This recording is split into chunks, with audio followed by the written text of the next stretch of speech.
Badlands, what is a Badlands? Explain those Badlands. That's a hell of a name.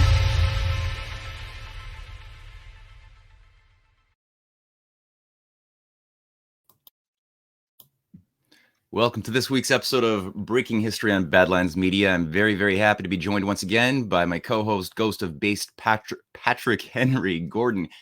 Thank you for joining me yet again. And today we're going to be looking forward to doing what we usually do, which is shedding a lot of historical context, connecting a lot of dots to the things that are often showcased in mainstream media or in even alt media without the proper sense of the historic and broader realities shaping our lives. So we've got a big story today, a lot of different things that we're going to look at. But first, I think, Gordon, you wanted to run an ad, right?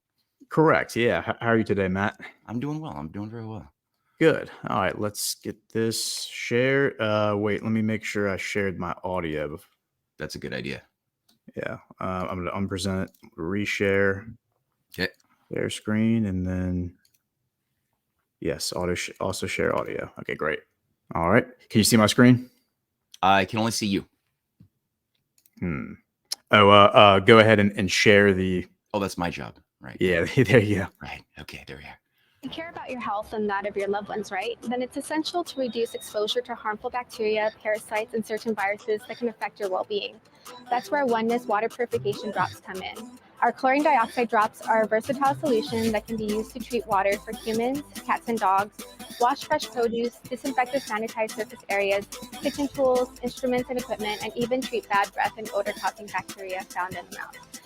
When used correctly following EP and FDA guidelines, our chlorine dioxide drops are safe and effective in reducing exposure to harmful contaminants.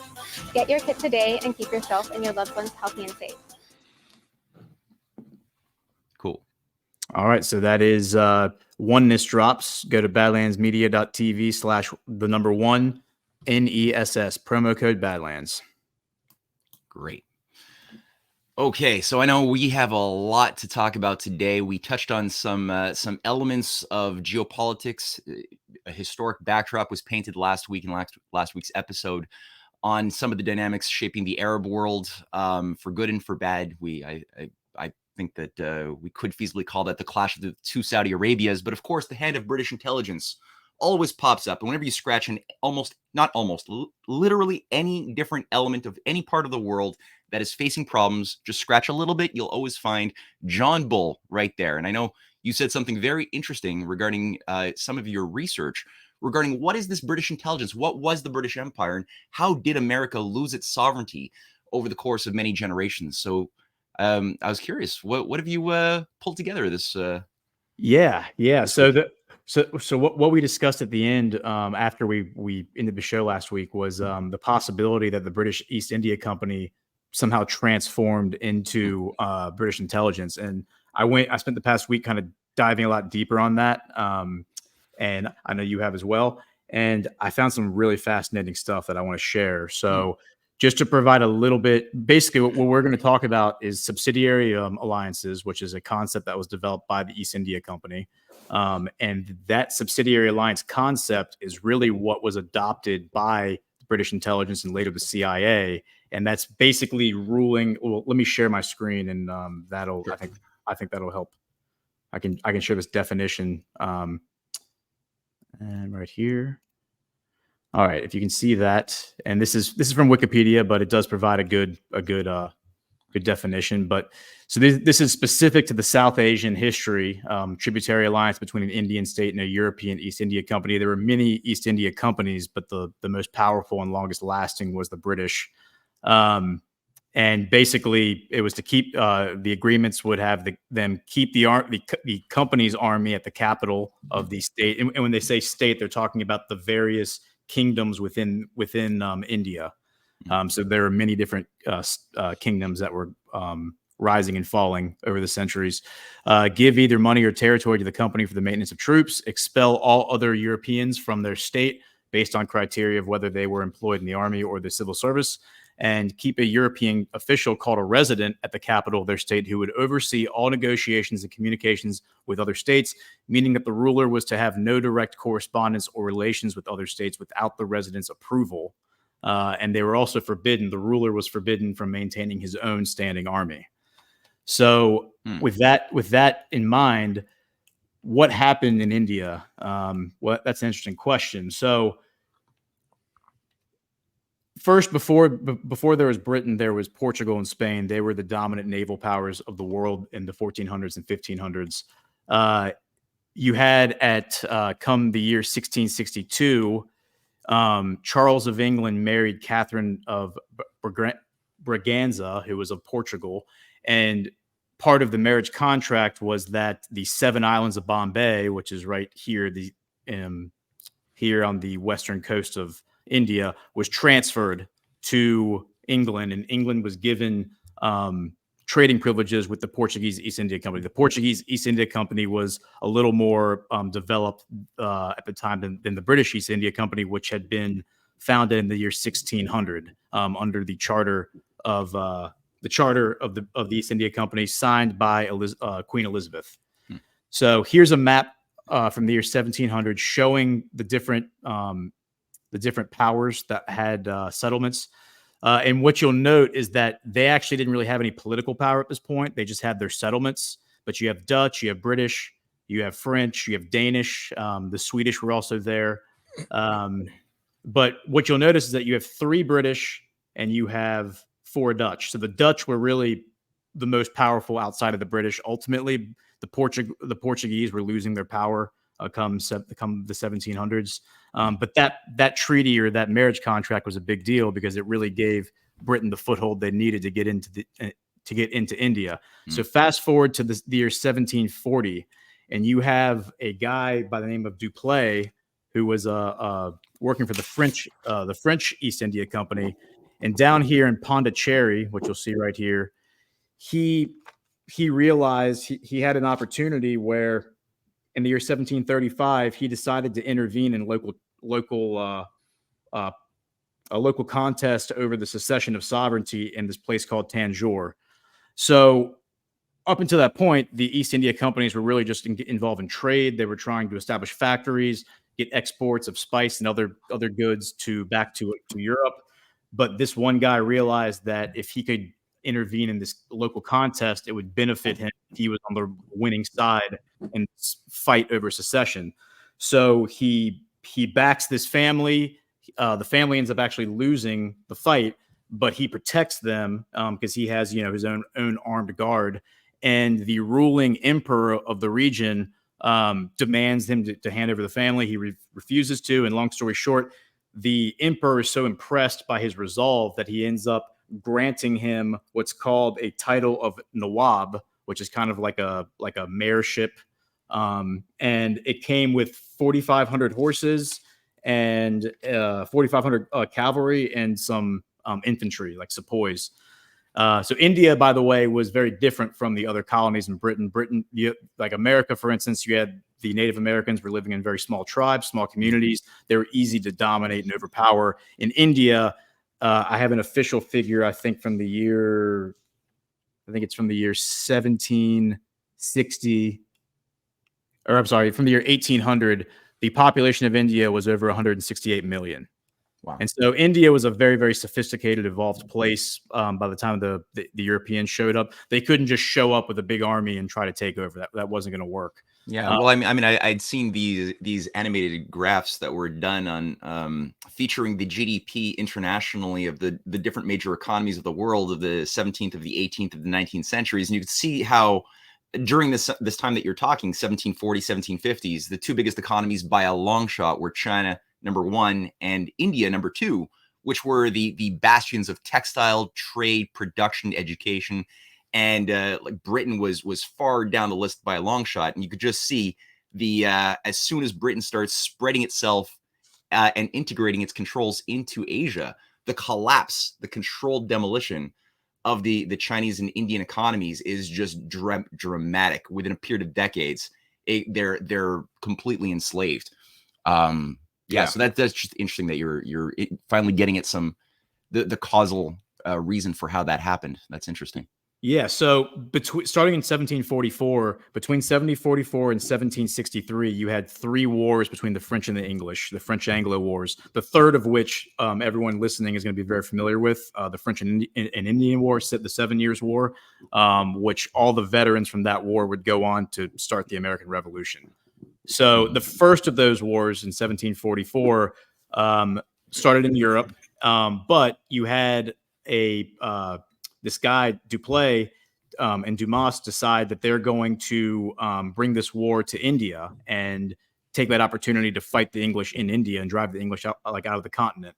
So the French show up and they get in. They have their conflict, and it was at that time that from that experience that one of the young British officers there, a guy named Robert Clive, realized that if they got the Indians involved in these fights, they could actually fight the French. So what ends up happening is Clive comes back and starts giving money to these local warlords in India, and the local warlords start realizing that the European technology, their military technology, their resources, that could be beneficial to them in order to defeat their political enemies.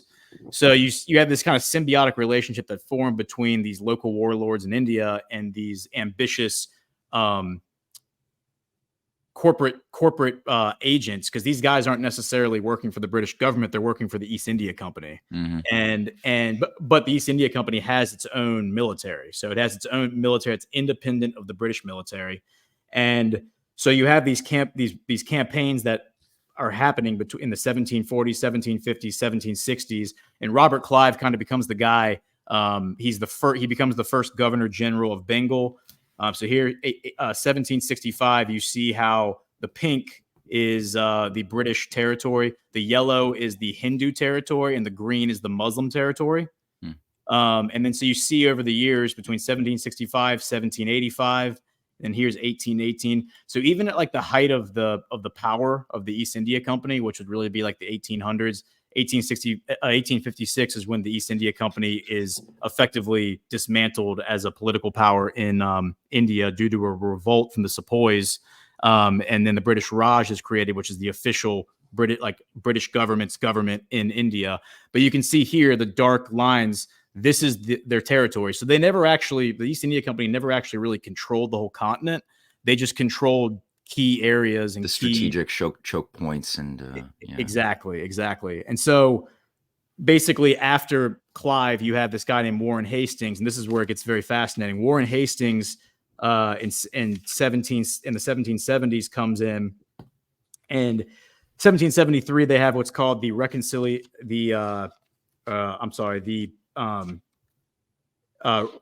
Act of 1773. And the idea, the East India Company had become so corrupt, they were doing they were being bribed, they were stealing money. Their books were terrible. They were about to go bankrupt, and it was just due to all the corruption from top to bottom throughout the company. And so Parliament then creates the Regulating Act of 1773, which creates a Supreme Council in Bengal. Bengal is it also consolidates all the various factions across India under the government. Like the government, when I say the government of Bengal, I really mean the East India Company in Bengal. It limits the dividends they're paying out to people, and then it also outlaws bribes and centralizes control into Bengal. At the same time, they also passed the Tea Act of 1773 in America, and the whole point of that was to help the struggling East India Company get out of bankruptcy by basically making their tea cheaper than everybody else's. And that, of course, led to the Boston Tea Party and then the American Revolution. So you can see how these events are related. Mm-hmm. But the Supreme Council of Bengal, you had a guy called Philip Francis, fascinating sociopath who hates Warren Hastings, who's this new Governor General who's brought in, and because this new guy actually is very sympathetic to the Indians. He admires their culture and thinks that that they should come in and really help this culture and civilization elevate and become better. Philip Francis didn't like that, so he fabricates a bunch of evidence that a local Indian officer from the East India Company, he accuses him of corruption. The guy ends up being executed falsely. And then he turns around and he fabricates evidence that Warren Hastings was the one who fabricated the evidence against the guy, which leads to Warren Hastings being impeached by Parliament. 10 years later, he's completely absolved of all these crimes when it's proven that Philip Francis had fabricated all this evidence. But that right there is like a behavior that we see, I think, adopted and then pushed forward by organizations like the British intelligence, the CIA years later.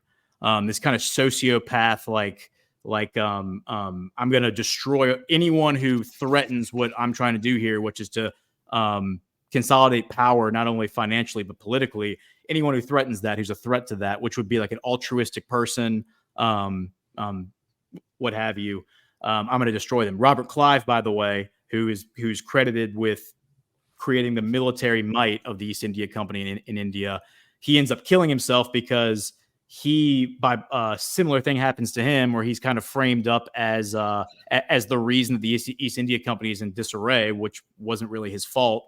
And then so Parliament officially passes a censor against him, basically publicly disgracing him, and then he kills himself as a result.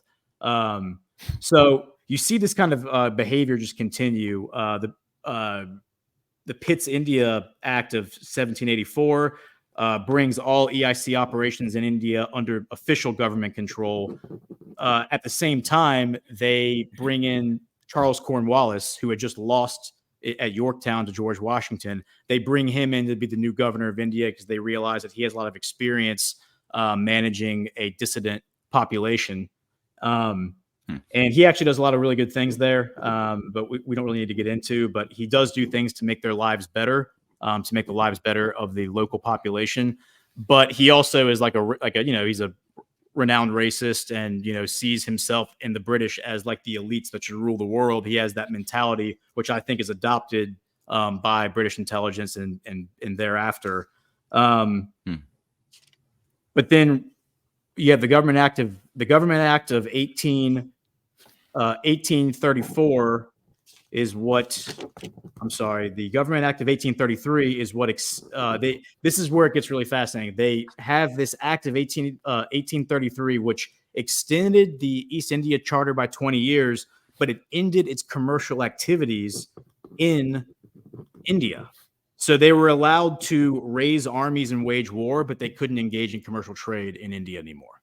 Okay, so it's effectively a private mercenary BlackRock sort of institution exactly. At this point when it comes to India. It's not really having a veneer of having a commercial front any longer. And the final point I'll make before I pass it on to you to see what you found is that basically starting with that 1735-1744 conflict between the French and the English realized, the British East India Company realizes, wow, we can actually give money to these local warlords, these local princes. And if they start to betray us or they don't do what we like, we can literally just turn around and find one of their successors and give them money. And so what ends up happening is these guys who have tons and tons of money, the East India Company, just start buying off princes. And if the princes don't do what they want, they then fund the rival to then overthrow them. And that just keeps happening over and over and over and over and over again for the next century. Which leads to a lot of problems. And, Parliament takes note, which is why Parliament ends up taking control of it. And it wasn't really so much of like a moral question. Like, it wasn't like, oh, y'all are evil for doing this. It was that they realize later, like starting in 1833, that we can actually, Adam Smith comes about, writes the Wealth of Nations. And they start to realize that, this corporate state entity that we've created, the East India Company, is actually counterintuitive to maximizing profits. We can make way more money if we just allow the free market to dominate India, as long as we, the government, are in control of it. Mm-hmm. And what I found is that the directors, I went and looked up the list of directors for the first 20 years. So 1873, the East India Company, 1857, the British Raj is officially created. They become the official government of India. And I'll show you, if I'm still sharing my screen, I'll show you what that looks like. Here's the British Raj. The British Raj exists from 1857 to 1947. 1947 is the year the CIA was created. I thought that was an interesting parallel.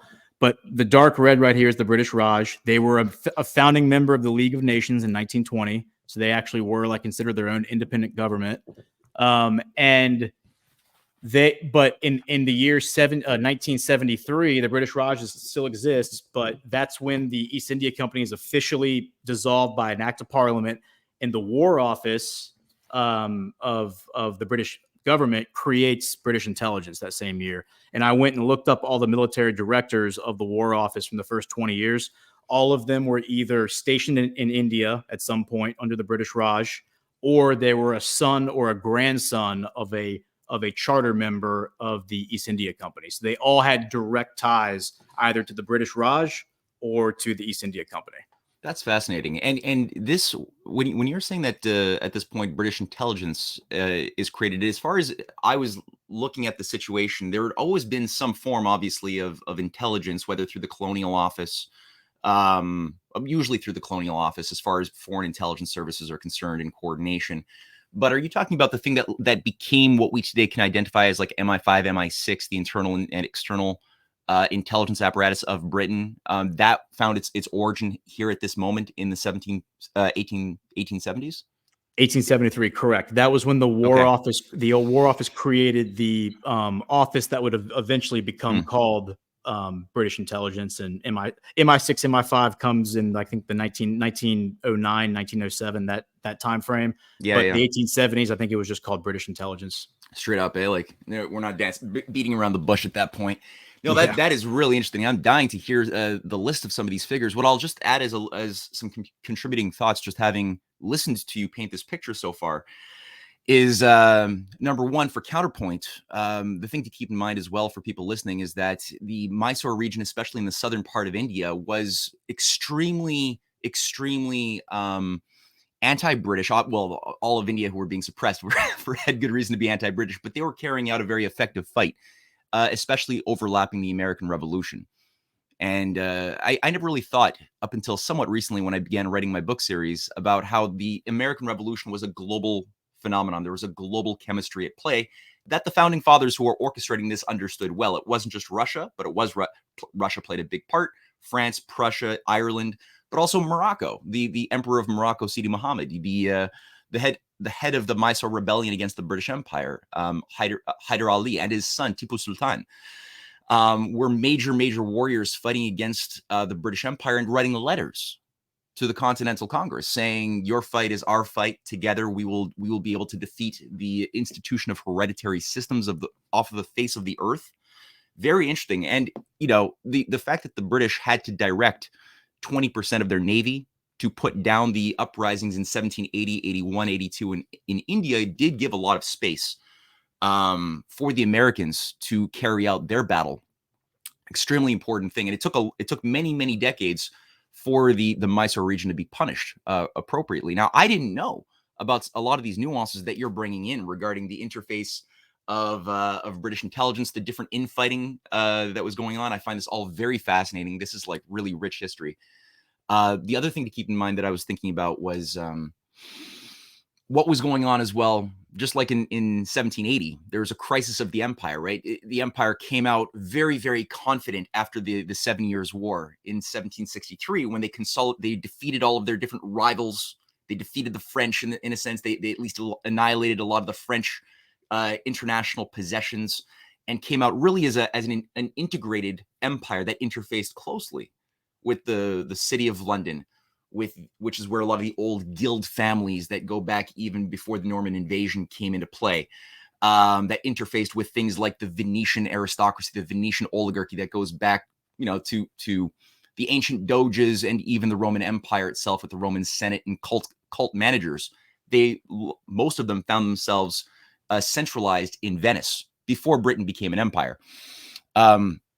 So you have all of these different international dynamics at play, and this was put into a crisis when they came out of the 1763 7 Years' War as sort of the unchallenged global, or less challenged global empire. They were like, well, we run the world. It's the New World Order is here, baby. Kind of like in 1991, 92, when Biden and Henry Kissinger were proclaiming the New World Order, the end of history is here. We defeated the Soviet Union. We're it. It's now just a matter of pulling together the pieces, and we'll have our new Roman Empire that won't go bad this time. This time we'll do it right. That's what they were doing then. And people like Sir Edward Gibbon, was being commissioned at this very same time, publishing 1776. He was commissioned to carry out a study of why the Roman Empire failed with the decline and fall of the Roman Empire. He wasn't doing it as a scholarly document. He was doing it, he was owned, paid for by British intelligence, by people like Bentham, by Shelburne was a big one who took control of the foreign ministry, to carry out a study to figure out, well, how did the Roman Empire, the forever one world government, collapse so that we can inform ourselves today in not replicating the same mistakes and actually make a permanent forever empire this time around. The Americans around Ben Franklin were far too creative and moral to tolerate this sort of thing, as were many other people around the world, as I alluded to. And when it became evident that this confidence in the New World Order in 1775, 76 was ill-founded, they were doing a pretty good job smothering India, getting ready to position themselves to take control of China and other things. They were getting very confident, but overconfident, and that, you know, this is the pride come before the fall, right?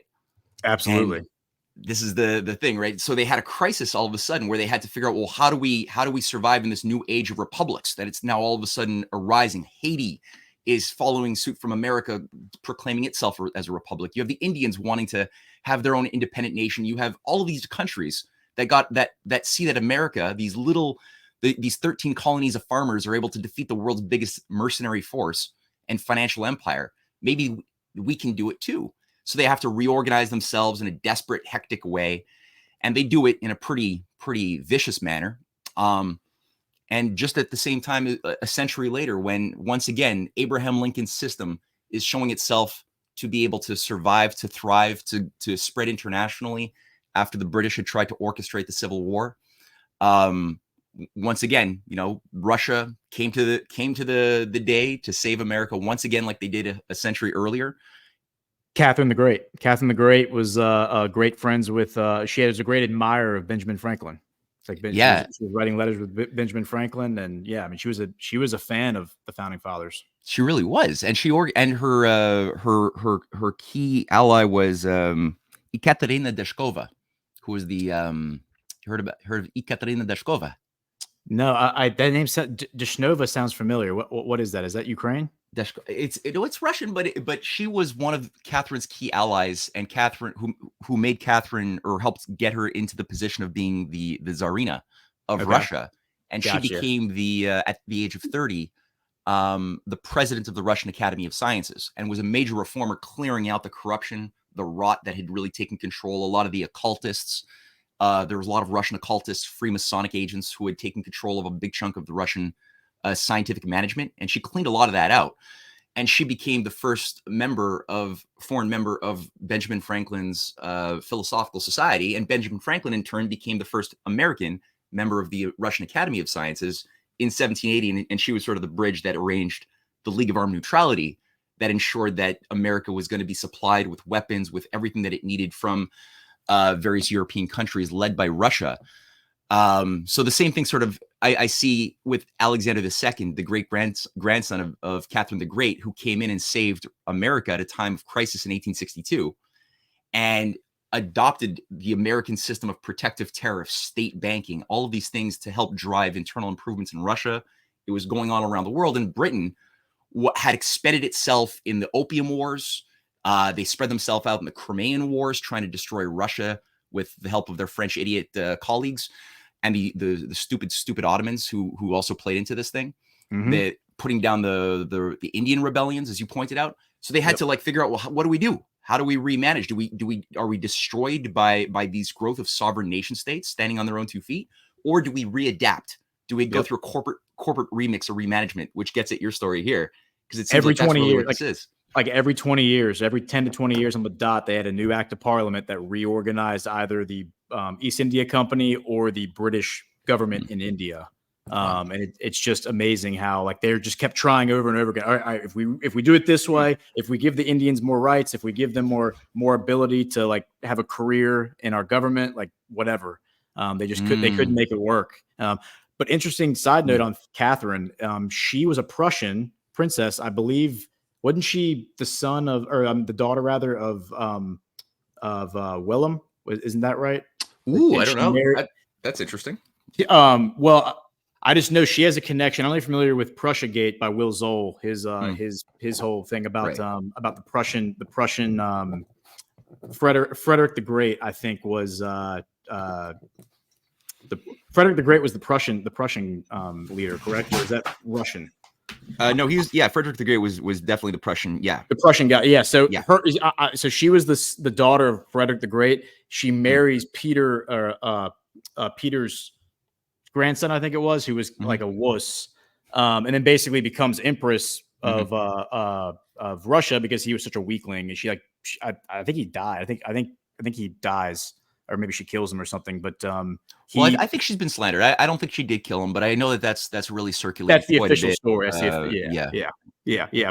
But one thing she does do that's very relevant to the news cycle is she founded all the cities on the northern coast of the Black Sea that are the Ukrainian cities now that are all over the news from the Ukraine war.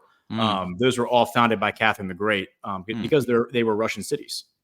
No, that's interesting. Yeah, no, that's super important. And I know that around her, you had, and especially again, Deshkova and others, there was this revival of what are known as the Leibnizian scientist statesmen. So back then, it wasn't rare or as rare as it's become today in our age of mediocrity to think of the scientist statesman. You know, like a Ben Franklin is unheard of. You know, you look at the spectrum of Justin Trudeau's and Biden's, like everybody. There's nothing even that comes close to a shadow of the type of personality of like a Ben Franklin who's doing what he's doing, but he wasn't alone. You had a lot of these sorts of figures because there was an understanding it was better understood in those days that there was a connection between the scientific and the moral law of the universe, that natural law had different aspects of the same thing. And that science, like the word scientist is kind of a newer innovation as a term. It used to be just a natural philosopher. And so the idea that the moral fabric of the universe that shaped space-time also is reflected through the material component of what's discoverable through the laws of electricity, what you might call gravity or anything like that.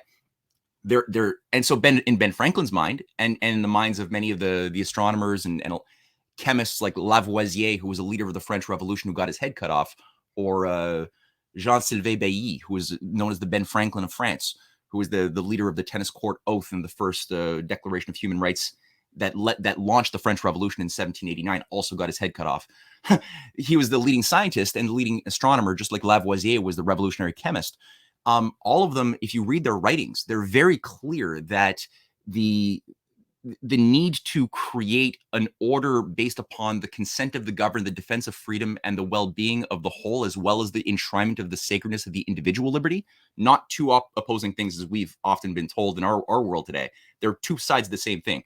That was all tied to their ability to make discoveries into God's creation and share those discoveries by new technologies that would give us the space to have more people at a higher quality of life, which you could see the opposing school of imperial philosophers or an imperial scientist like Thomas Malthus despise that, because these guys were all about monopolizing whatever exists. The British East India Company was run by mathematicians who loved to measure and map out whatever resources currently exist, kind of like today under NATO, to see, well, how can we monopolize whatever currently is, including in the basis of knowledge? How can we control the textbooks to create these invisible cages of limitations over what we have now, so that all we have to do is control the choke points, control the core minds, control the textbooks, and then control the diminishing rate of returns, so that people then fight for less and less in a world of scarcity. And that creates more population constriction, so that Malthus's forecast that within a century we'll hit the carrying capacity by 1890, when we hit 1.5 billion people and the world will collapse into chaos. Well, he despised the fact that no, evidence shows the contrary. If you don't act like an empire, if you don't, but that's where they break down. Then all of a sudden, people make discoveries. They work together. They find peaceful basis of coexistence with their neighbors. So that's what happens every single time. Yeah, so, it's fascinating. It's fascinating. Should we do the halftime ads? Yeah, let's do that. I think we've got Goldco now. Are you good to read Goldco? Yeah. If you want to pull the graphic up, I'll pull it. I'll go. All right, it's up. All right. If you watch my show, you know how I feel about our government and our financial system. So it's no secret I'm a believer in diversifying your money with precious metals like gold and silver. But when it comes to buying precious metals, you need the right company in your corner. That's why we've partnered with the top-rated precious metals company, Goldco, because reputation matters. Goldco has helped people like you and me place over $1 billion in gold and silver. For those with retirement accounts, they're offering Badland supporters up to $10,000 in free silver when opening a qualified IRA account. This is your opportunity to protect yourself from our out-of-control, corrupt government. Visit badlandsgold.com today. Cool. All right. Now let's go for my pillow. You asked and we listened. We've taken your suggestions and we've made our already amazing Percale bed sheets even better. As a thank you, we're bringing these to you for as low as $24.98 with your promo code. And our new line of Percale bed sheets include everything you loved about our original sheets. Lightweight, durable, breathable, and they sleep cool and crisp. But now, because of you, they're made with 100% long staple cotton and the highest thread count to date. These sheets are softer and more durable than ever before. Plus, they come in all these new colors and styles. And you'll be getting 5-star luxury sheets delivered directly to your front door for as low as $24.98. Not only that, they come with our 10-year warranty and the 60-day money-back guarantee. So go to mypillow.com or call the number on your screen now. Use your promo code to save 50% or more. That's as low as $24.98. This introductory offer won't last long, so please order now. All right. All right. There we are. Okay. So why don't we shift gears and hear a little bit more about some of what you dug up, especially regarding the different, well, I mean, go for it. Yeah. So let's connect this now to like the Middle East and like what's happening right now and try to find that point of connection. So okay. Herbert Kitchener, who's a field marshal from the British Army, he's most famous for being the Secretary of War during World War I. He was also the highest ranking British officer to die in World War I. He died in 1916 while sailing to Russia to meet with the Russian Tsar. And I've seen it postulated. I don't have supporting substantiated evidence for this, but it's been postulated that was a scheme assassinating him, because if he had gotten there and met with him, then the Russian Revolution of 1917 might have been threatened somehow. So there seems to be some speculation that those two events are connected. But yeah. In 1874, a year after this British intelligence office is created, they send Kitchener to Jerusalem to do what is called the Palestinian Exploration. So the Palestinian Exploration Fund was a British society that was based in London. It was founded in 1865, and by the Royal Engineers of the War Department. And the Royal Engineers they have like a very, very intricate role in the creation of British intelligence. A lot of connections there between the engineers and the intelligence apparatus. And so they send Kitchener to Jerusalem to draw up a map of Palestine, because they want to understand, they want the cartography of the area documented. And actually the map that he draws up, the grid lines that he draws up, are the same grid lines and the same map that's used today in Israel by the authorities over there to designate the different political boundaries and entities. So interesting that the connection to Israel goes all the way back to 1874, and it's directly connected to the creation of British intelligence. Oh man, that's gold. No, this is a perfect bridge, because at the same time, that's the Palestinian Exploration Fund is it's everything. It really is the key thing. And as you pointed out, the Royal Engineers, I've dovetailed against them too. And it's a very tightly wound Masonic group that's been obsessed with rebuilding Solomon's temple for Kabbalistic reasons. And the Kabbalist basis of the intelligence operatives are everywhere throughout the last 1,000 years of this story. King Albert, or Edward Albert? Is it Edward Albert? The one who's would that be Monica? The son of Queen Victoria, who takes over and becomes. I'm sorry, that's Prince Albert, not King Albert. He's Prince Albert at the time. He becomes King later, but he goes down. He's the first royal to go down to the Holy Land, to Jerusalem, since Richard of Lionheart. because these guys are part of the British Israelite society, so they're all believers that they are the heirs to the bloodline of Jesus. They've all been told the Gnostic stories of the Gnostic occult text, that the Grail myth is actually a cover for the Holy Bloodline, which has been popularized and banalized in pop media, like the Holy Blood, Holy Grail, Dan Brown's books. That's actually real shit that they believe. So they're really obsessed with creating a situation whereby they could initiate effectively a global conflagration of purgative violence that would cleanse the world in some form of trauma, in a sense, by recreating Babylon. And maybe we could talk about that in a future episode. That also involves trying to convince all of the international Jews to go and live there, to be the springboard to reconstruct Babylon under the old, what they call Greater Israel, which doesn't look that different from the map of Babylon, from the Euphrates all the way up to Greater Syria, you name it, all kind of like what those controlling Benjamin Netanyahu want to do today. But not because they care about the Jews. These are all like anti-Semitic fascists who despise. They want the world purged of the Jews, but they see a purpose for them in a manipulative way. So Kitchener, that's interesting that he's playing a direct role in this. I didn't know that, and the fact that he also plays a role in the South African front, is also a big part of the Rhodes Scholar reorganization of the empire too. Yes. And so when you say Kabbalist, I think we should explain that. So the Kabbalist, this predates all the Abrahamic religions. It predates Judaism as well. And my understanding is that the Kabbalists basically are the ones who are like perverting all the different religions as they are created and trying to inject their own like occult mystic Satanist, as we would call it, like concept of like demonology and that sort of thing, and being able to harness the powers of the spiritual realm or what have you through like a cult ritual. Is that accurate? Yeah, the way I'm sort of wrapping my mind around it is similar to you. I would add that it seems that it emerged in the form that we know it as. Well, it's constantly it's a somewhat fluid thing, but it was during when the Jews were in captivity in Babylon, there was a period of several hundred years whereby it seems like this was an already existent modality or method of inducting, self-hypnotizing and brainwashing initiates into a higher school of mysteries to become useful managers or controllers of the cults. The cults were always, just like today, they were always the organizing groups that managed international intelligence, geopolitics, wars, banking.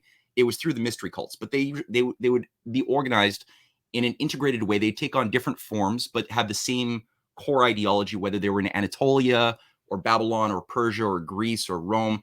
The gods would have a different name, Jupiter or Zeus or whatever, but or Marduk or Apollo or Lucifer later on was the Christianized name, or the name that became popular in the Christian world for Apollo. But so they would accommodate Lightbringer, yeah, they would accommodate different cultures according to their profiles, but they would have the same cosmology, the same mode of initiation. And part of the Kabbalah was essentially as a technique or on the mechanistic front, reducing the Torah to just symbols. So only the uninitiated read words or sentences of the writings of Moses. Only the stupid uninitiated. The true initiates understood that each symbol is one giant, or all of the symbols are just different sounds that can be uttered together with different frequencies, helped out by some opium-based hallucinogenics, some the setting would be created by a priesthood to give people a maximum spiritual feeling as they just go into like trances.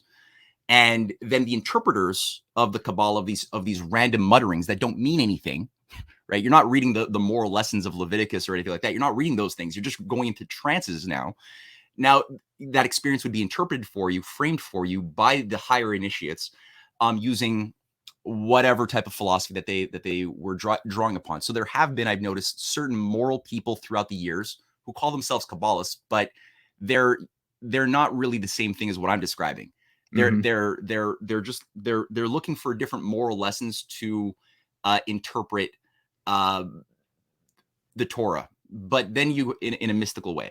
But then you have those that are like, no, actually wanting to de-pattern people's minds and identities and reconstruct them according to a more sociopathic idea of themselves as now an elite. You're part of the upper initiation. You have more access to the divine, meaning, but that means you're special. You're above spiritually everybody else who you have to manage in the shadows. So you have to keep everybody on that. So the Kabbalah is a weird thing, but it's everywhere inside of the Venetian intelligence. It's inside of the Templars seem to be also revolving around the Kabbalah worship or the use of the Kabbalah in their practice. And it's big in the French Revolution as well. Like all of the occult advisors of Marie Antoinette, who are like giving them the worst advice in the world to do everything wrong. They're all Kabbalists as well as advisors inside of Russia, advising Russia to misstep left and right to go into the Crimean War and destroy itself from within. It's in the Scottish Rite of Albert Pike. If you read his Morals and Dogma, he's big on the Kabbalah as well. So it's a big organizing tool in the Southern Rite Freemasonic outfit that grows into and becomes the FBI, that becomes the later branch of the CIA as well, all overseen by British intelligence in the 1908 to 1909 period. Mm-hmm. So yeah, it's a weird thing. Yeah, I mean, and it's John and I did a show on like the history of the conflict where we really dug into like around right before, during, and after World War I and the Arab Revolt, and I explained how Britain, the British government, really betrayed the Arabs, like betrayed the Hashemites, and promised to give them sovereignty, and then took their land basically for oil, because they had discovered the oil in Iraq and they wanted to pump it across Syria. So they gave the French Syria and Lebanon, which was all supposed to go to the Arabs. And then they kept Iraq and Palestine for themselves. And basically the relationship was, we're going to pump the oil in Iraq. We're going to pipe it across Syria. You're going to protect the pipes, France. And by having both of our militaries in the region, Russia will be kept at bay, and they're not going to come into the territory. Which kind of brings me to where we are now with Russia. Russia now has announced that they're going to build a Navy base in Sudan, which immediately led to the State Department threatening Sudan, and then a civil war in Sudan. So there seems to be a relationship there. And then also now they're going to build a base in Libya. So that's two bases in Africa. And from what I read, the base in Sudan is going to be the first military base for Russia on the continent of Africa, which is a big deal. So you're seeing kind of the cracks and fissures kind of forming in this global empire that the British East India Company was a part of. I think they were probably just one iteration of that empire. And now you're seeing Russia move into Africa, which is causing like hysteria, from like a hysterical reaction from the deep state global cabal. But what do you read from what's happening now in the Middle East? Because I think what happened this past weekend with them all, the entire Muslim world meeting in Riyadh and basically forming a coalition and falling in line behind Mohammed bin Salman, which is what I was hoping to see. Yeah. It seems like we are seeing some promising things occur in terms of striving towards peace and not World War III. But Bibi Netanyahu is obviously having some really, really concerning rhetoric where he's telling he sounds to me a lot like Zelensky, where he's like, the entire world needs to fight this war, and you need to understand that if you don't get involved, get involved or else, basically, is like what he said. Yeah, no, I know. And it's almost like he's trying to provoke intentionally every player in the Arab world to attack. They're launching attacks into Lebanon. Israel's launching missiles into Syria. They're killing Hezbollah fighters who are militants who are based in Syria, who have been helping to prop up Bashar al-Assad with the help of the Russians. There were 10 who were killed during recent strikes led from Israel. Also, there's a lot of threats to Egypt as well. But it's like they're almost, it's like a mad dog has been released, and it's just biting everybody. And the amount of temperance and withholding of violence is quite astounding so far. I'm very impressed that there has been this temperance on the part of many of these Arab countries who are being provoked in an incredible way.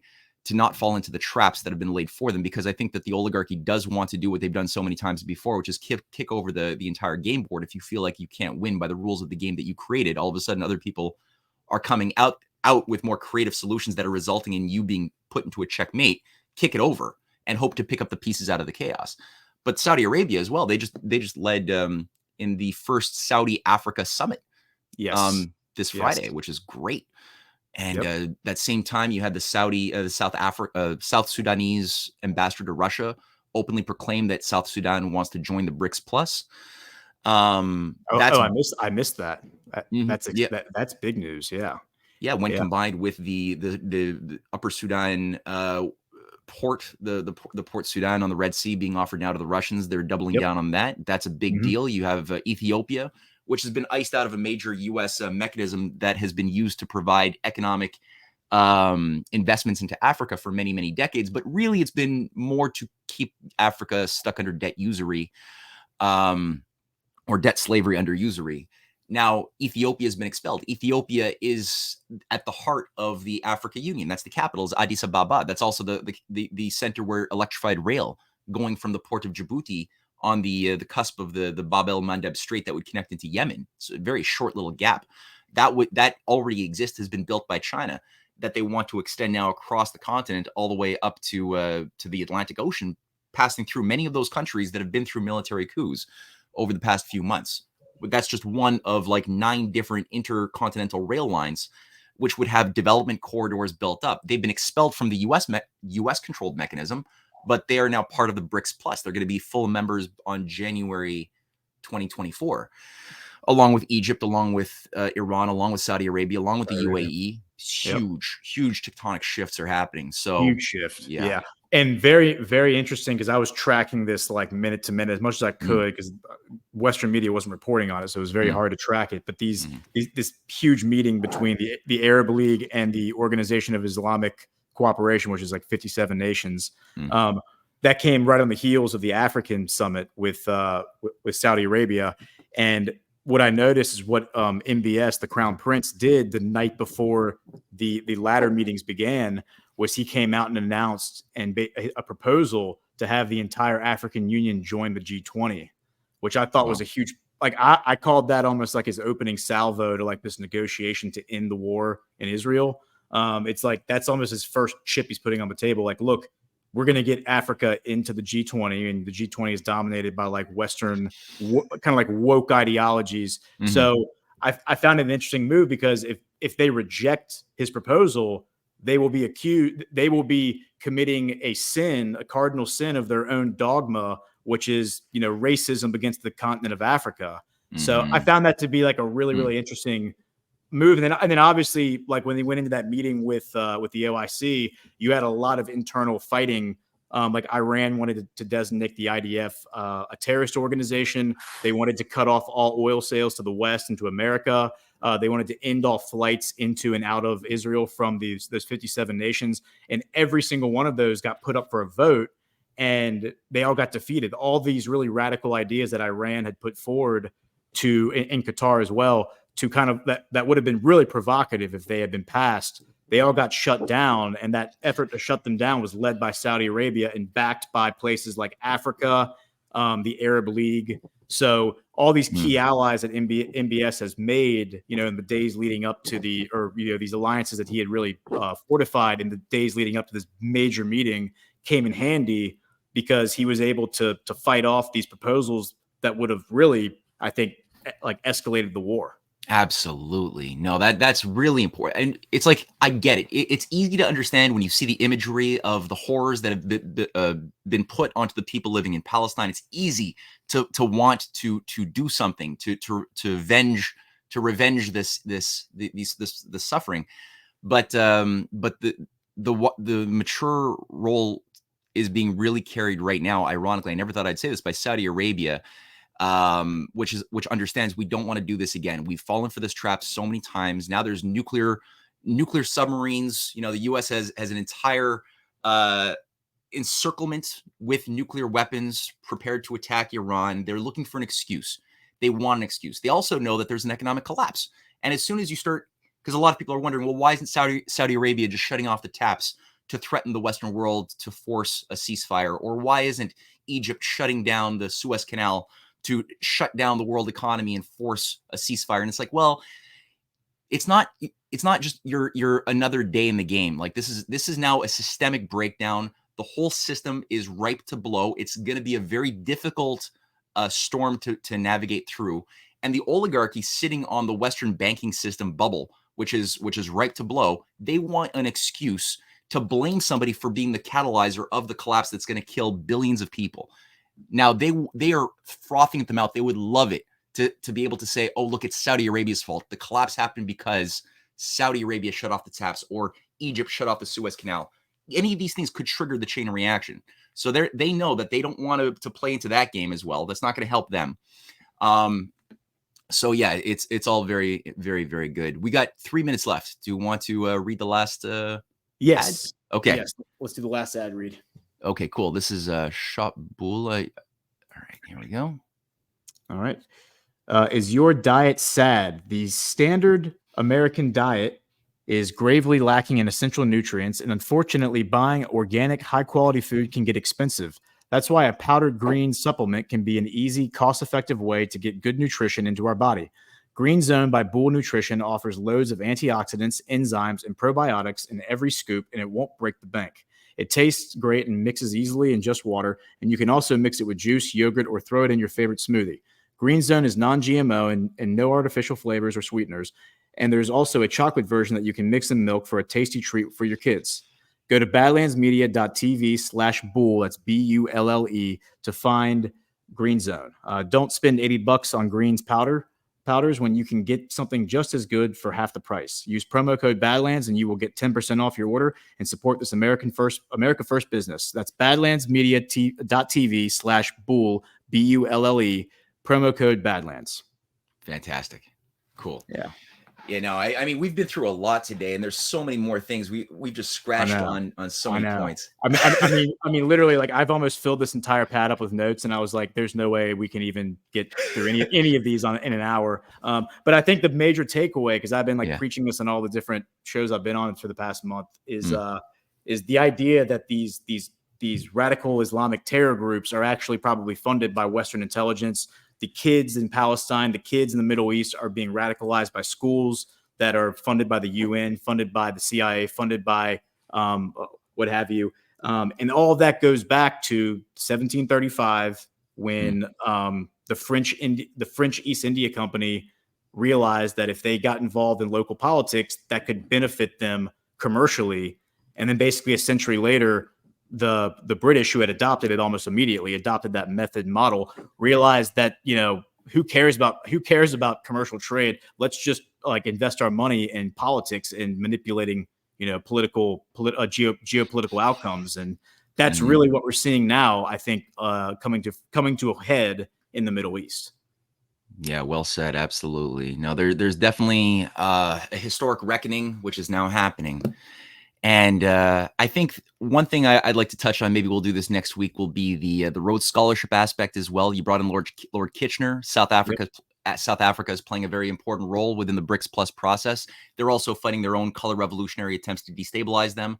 The ghost of Cecil Rhodes, Lord Milner, are still there. Lord Milner also had an interesting feud with Kitchener that I think plays into your hypothesis about Kitchener's demise. So we can maybe bring in what was this Oxford Rhodes Scholarship program exactly, and how did this also play into the global reorganization and infiltration of the United States and the creation of U.S. intelligence. So that and a lot more will be discussed next week. So thank you, everybody, for listening, and tune in next week for another episode of Breaking History. Thanks, guys.